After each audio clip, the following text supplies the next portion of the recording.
How to fix Wuthering Waves verifying file integrity error. If you're getting file integrity verification error on your Wuthering Waves, there could be a couple of ways to fix this. The very first thing that you have to make sure is that if you're using Mac, the way that you can do this is you can simply open up your App Store from where you downloaded it, and then you go to your search bar and then just type in Wuthering Waves.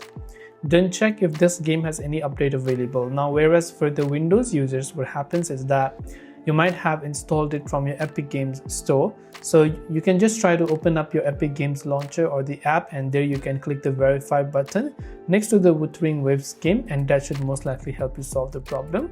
If it doesn't work, you can just try to uninstall and reinstall the application. So I hope the video helped you out. If you have got any further questions, feel free to also leave them down in the comments below. As always, thanks for watching till the very end, and see you soon in the next video.